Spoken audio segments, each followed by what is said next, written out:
If you are an internet money chaser and you're into Kindle publishing, you might as well subscribe right now because we are going to talk a lot about that on this channel. I've been Kindle publishing now since probably 2010. God, we're going back a long time. It's been around a little longer than that, I believe. Kindle publishing was around for a few years before I started because I was getting some advice from some already experienced people back then. And in the last, I would say, 3 to 4 years, there's been this absolute wave of awareness, I would say, on the internet, especially on YouTube, of people who have gotten themselves involved in Kindle publishing as a sole career or as their main goal of internet income. And although that is possible, it's absolutely possible. It's still possible right now. It's a thing that I wouldn't say I've dabbled in it. I've gone balls to the wall and published quite a bit of material because it does work and it is lucrative. It's not my main source of income because I am busy and preoccupied with my previous businesses that were I was already elbows deep by the time I discovered Kindle publishing. So I do waft in and out of Kindle publishing, but I've done well enough to want to talk about it and well enough to be able to give some insight and advice for others who are looking to get into it now.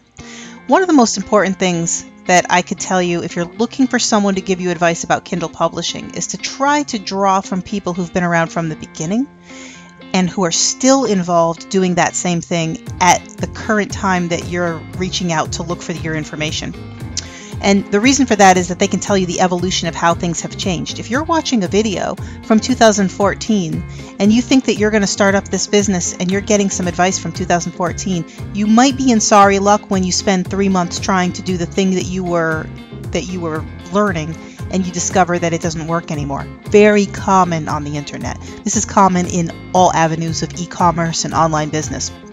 So you want updated material, but you also want to get some insight from people who've been around in the past because they can kind of predict around the corners and see where the trends are going and whether or not this particular type of venture is going to be worth your time moving forward. For right this moment, Kindle publishing is worth your time if you do it correctly. So the first thing that happens when you start to get interested in Kindle publishing is that you go online and you flip through a few videos, and there are a handful of people out there who will offer you tutorials, instructions, talk about Kindle publishing all day long, and it ends in giving you the real meat and potatoes of the information after you purchase their course. And that's fine. Some of these people have worked very hard on their courses. It's pretty evident. They spend hour after hour all day long, and some of these people are still doing that thing right now, meaning they're publishing as they're moving their course material along so they can tell you what's working and what's not working. And that in itself might be valuable enough to join into their center circle so that you can have that one-on-one contact. Not every course is going to be worth your time. It's not going to be worth the cash that you pay for it. And it's not up to me to tell you which courses are worth your time and which aren't. Only you can decide what's valuable to you. However, I think that we could kind of chew on enough information and talk about Kindle publishing so that when you go to decide whether or not you want to join a group of people who are really, really knee deep in this topic, that you can get a good sense of value of which direction you want to go in. So that's kind of the goal here. I'm not selling a Kindle publishing course, by the way. If I put a course together, which I think that's the direction I'm going to do on this channel, it'll be a free tutorial, and we'll put that together as we go along, so you'll have to be patient. But if you do subscribe, then you'll have access to that information. And like I said, I've been doing this a long time. I've got over 600 books on Amazon, and I'll tell you straight up from the very beginning, more than half of them don't sell anymore. And the reason for that is because I started doing this 10 years ago, and the information that we know now about how to do Kindle publishing wasn't readily evident 10 years ago. And a lot of that stuff I was doing just for fun on the side. I had built an e-commerce store that was running on its own, and I had already had several employees. I had all my inventory moved out into a store in town, and I had several employees doing all the menial tasks and taking care of the customers. So I kind of just sat behind a desk all day and waiting for my customers to come and go and my employees to check out. So I want to give you a quick grasp of what it actually means to be a Kindle publisher, because a Kindle publisher is not the same as being an author who publishes on Amazon. And that's not necessarily something that's obvious when you start getting into this. Some people think that, oh, I can make a living online, I better start writing books. And yes, it's true. You could do it. It might not work for you, but you could do it. And that doesn't make you a publisher necessarily. So the first thing we want to get squared away in this Kindle introductory video is the difference between an author and a publisher. First, an author is a person who's writing their own content and they're publishing that material on Amazon. Now, statistically, most people do this, by the way. Most people come across the understanding that they can make a little bit of money online by writing, and they get to writing, and then they start publishing their work. And some people refine that craft over time, or some people actually are authors, and they've discovered that they can do this. But statistically, self-published authors are not making any money online on Amazon. I think most people make nothing, and then some people make quite a bit. And some people make some money, and a few people make a lot of money. And although some people, and like absolutely everything else, in my humble observation, the ones who are successful compared to the ones who don't make any money is the difference between people who are slapping their content up there. They're kind of willy-nilly artists. They kind of have a dream and they just go and follow their heart and they do the thing, compared to the people who actually look at the content in front of them, break it down, see what the business actually needs and is, and how it runs, and how those teeth fit into the gears and everything moves together, and then they treat it like a business and they run it like a business. So authors may write what they want to write, that dream novel they always wanted to write, and then it turns out no one cares about your stupid, dirty, magical sneakers, and it never sells. Or they do research on the market, they see what young 13-year-old girls are buying, and it turns out it's all about vampires, and they start picking up where the last book left off, which was on the, and they get to writing about vampires. So those two different types of people exist in the land of authors. Most importantly, these people are creating and providing their own content. An author may work for 6 weeks, for a month, for 3 months, poring over their content, refining their craft, and then they put that stuff out there. There are plenty of people online right this moment who are making $10,000 a month working as an author. It takes a while. It doesn't happen overnight.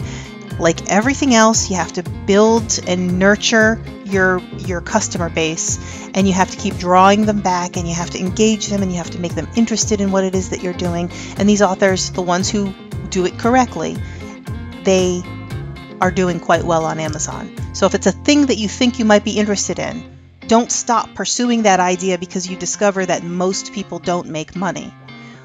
Just continue to pursue it as you discover which people are making money, and then copy them. You don't have to reinvent the wheel. In every business, every time, all the time, you find the people who are doing what works and you copy them. Now, you don't have to maybe copy their vampire story, but you have to copy the model and how they're working, copy the page that they're advertising, copy everything that they're doing, and find what it is that they're doing that works. And you can also have the thing that they have. Every time, 100%, hands down. You can do that. You can also fail if you don't pay attention and you're not listening. And most people will fail. And the last thing that kind of comes in is when people have an idea that they want to go off and do something on their own, they don't consider that they have to actually do the work, the actual work that it takes to get that job done. A lot of people have an idea and they imagine the result of the idea, which is maybe the praise of having been a published author, or maybe, a residual income that means that they don't have to have a second job. And they imagine how that feels, but they don't actually go through the steps of doing the work, and it never happens for them. And that is a reality for a lot of people. So the second thing is the publisher, the Kindle publisher. And that's really what we're going to discuss when I break down these tutorials for Kindle publishing on this channel. Because the Kindle publisher is a completely different animal. Now, a publisher may also write their own content. There are plenty of people out there that can't not write their own content. And a publisher is doing much, much more than that. If you're working as a publisher, you are consistently gathering new content and publishing over and over and over again. You are hiring people, you are researching what content is going to be successful. You don't care about that dream book about your magical sneakers from when you were in the 6th grade. You don't care about that. What you care about is what people are buying. So if all the 12-year-old girls are buying vampire books, you're going to hire 10 people to start writing 500 vampire books and get them on your schedule and start pumping out those vampire books. There's a business to this, and it's the thing that is working for people who are successful at it. Now, just like being an author, you have to do the thing that works. And one of the things, the reoccurring themes that you're going to keep finding over and over again when you start learning about Kindle publishing is that there are going to be people who tell you, don't deviate from what I tell you, just do what I say. And that's not wrong. Their information might be wrong. That's not for me to say. I have an opinion about it, but we'll leave you to make your own conclusions based on the information that you gather. In every business, all the time, there is a system and a chain of events that you have to get into place for that flow to happen, for everything to work. A clock will not work if you pull one widget, one gear out of the mechanism. All the gears stop moving around. So things have to be in place, and when you hear someone say don't deviate, there's a reason why they say that. So publishing is not any different from any other business where you have a system that has to work. Plenty of people are making, I would say, in my reasonable observation, I'm not talking about people who've really hit the ball out of the park with something that the stars all just aligned for them. I'm talking about a reasonable observation of a person who has worked their absolute tail off and made all the right decisions and done the right thing. Makes about $10,000 a month Kindle publishing. That is not the average person. That is the guy who decided that he was going to make $10,000 a month and he went after it. It does happen for plenty of people. There are plenty of people who make that kind of income. And if you're interested in learning how to make that kind of income online, a couple things that you need to know is you need to put your nose down and do the work. No one's going to do the work for you. No one else on this planet cares about your Kindle publishing business except for you. Or maybe somebody you pay to talk to you about it. And even then, they don't really care. They just are cheerleading for you. Kindle publishing is not a no money down game. One of the misconceptions that people have when they get into Kindle publishing, because you can load something up onto Amazon Kindle for free, and because you could conceivably create the content for free, that the idea of publishing is something that's not going to cost you any money, and the return of investment that you put into it is 100% all the time, and you just magically make $10,000 without putting money back into it. It's not true. It's not true. There is a learning curve to what's successful with Kindle publishing. And depending on how fast you start that volume, and depending on exactly which angle you're going to go, you're going to be spending some money. So you can't say, well, Kindle publishing is not for the person who is scrambling up and down the internet to find something because the electric bill, it needs to be paid tomorrow.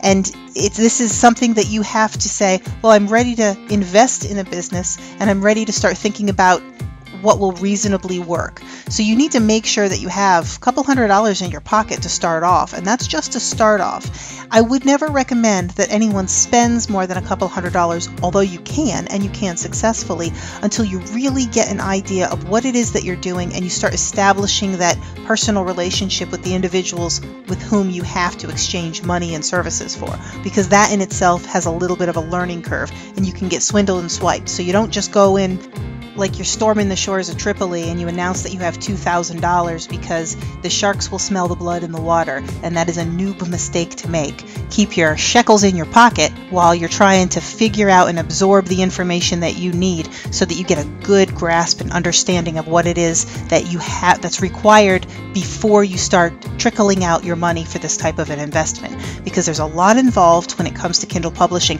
It's reasonable, and it's not the same kind of money where you would go out into the world and invest in a business startup. We're not talking about bank loans here. We're just talking about making sure that you have a job and making sure that you're not on the internet gasping for breath because you got a guy banging on your door and the bail bondsman wants to know your name right this moment. We want to understand that when you go into this, there's an expectation that you have to invest and that you should take your time to learn about what it is that you should be spending your money on. By the way, this doesn't end with a sales pitch. I'm not selling you anything in regard to Kindle publishing. I'm just telling you that I know that exists out there, and I know that there are plenty of eager people who are willing to smile at you and take all your money away, and then you'll be stuck with your login and password to your Kindle wondering how you get started. We don't want to necessarily get stuck in that position. So take your time, and then of course, when you're interacting with individuals, decide for yourself on whether or not you feel like they're trustworthy and that the money that you're willing to put out has a fair exchange for the value that you're willing to receive. Don't be fooled by people who simply declare that they're an authority. Make sure that you feel confident that that person knows what they're talking about so that you can not feel like you just work for 3 weeks of your life as a volunteer for your boss. All right, so check out this playlist for Kindle publishing. We've now discussed the difference between the publisher and the author, and we're actually going to get into some real gritty meat and potatoes about how to become a successful Kindle publisher. So subscribe to this right now if you want to get involved in Kindle publishing and you want to know really what it's all about.